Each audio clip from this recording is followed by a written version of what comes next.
I was very happy to see that Justin Baldoni showed up in New York City on Thursday for Blake Bully Lively's deposition. This woman and her vile behavior has made this man's life hell.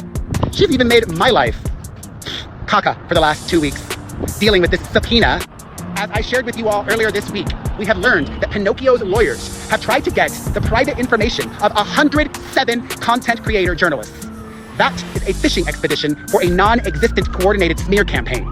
Okay, so let's talk about what just went down in the Blake Lively versus Justin Baldoni case, because this new deposition twist, it's absolutely wild. We're talking face-to-face confrontation, legal tension thick enough to cut, and reactions flying in every direction from this is intimidation to this is Oscar-worthy.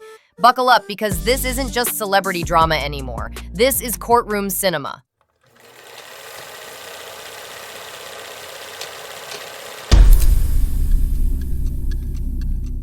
Blake and Baldoni just came face-to-face for the first time since this whole thing blew up, and yes, it was in person. No Zoom, no distance, just them sitting in the same room, silent and tense.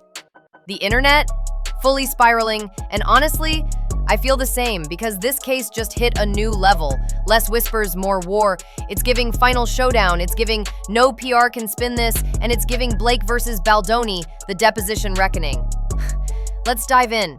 Okay, so let's start with the bombshell. Multiple reports claim that Justin Baldoni personally showed up to Blake Lively's deposition. Now, usually, depositions are low-key, behind-the-scenes legal stuff, but this felt like a Netflix finale. According to legal experts in Reddit threads like r/it ends with lawsuits, parties and their lawyers can be present at each other's depositions.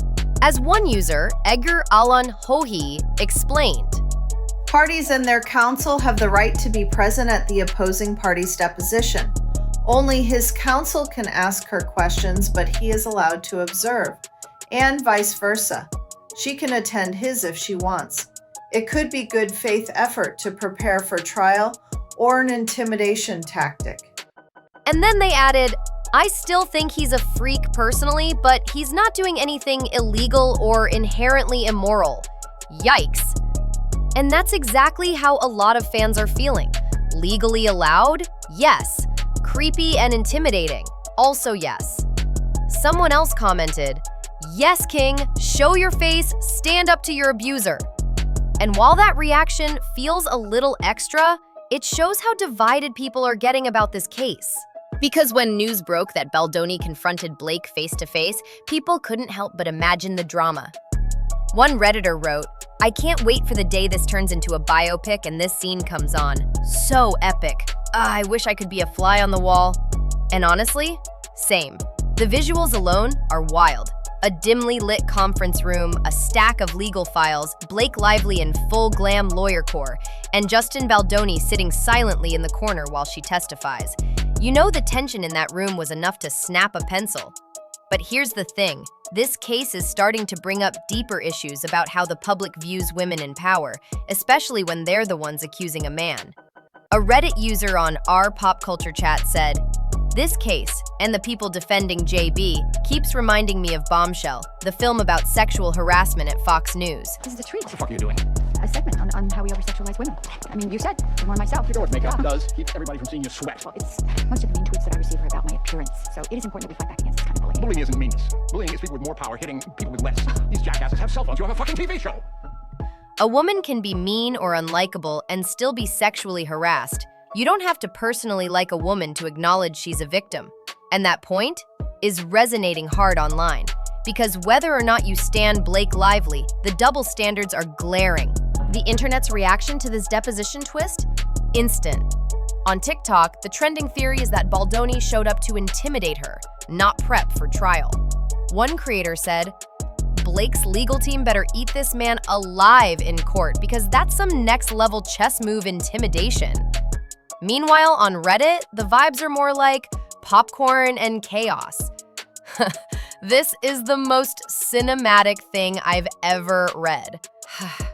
I'm sorry, but if my alleged abuser just sat there during my deposition, I'd be calling my therapist and my lawyer in the same breath. It's a mix of legal curiosity, secondhand stress, and full-blown spectacle at this point. And look, we don't know exactly what happened in that room. The contents of the deposition are sealed. But we do know this: things are escalating.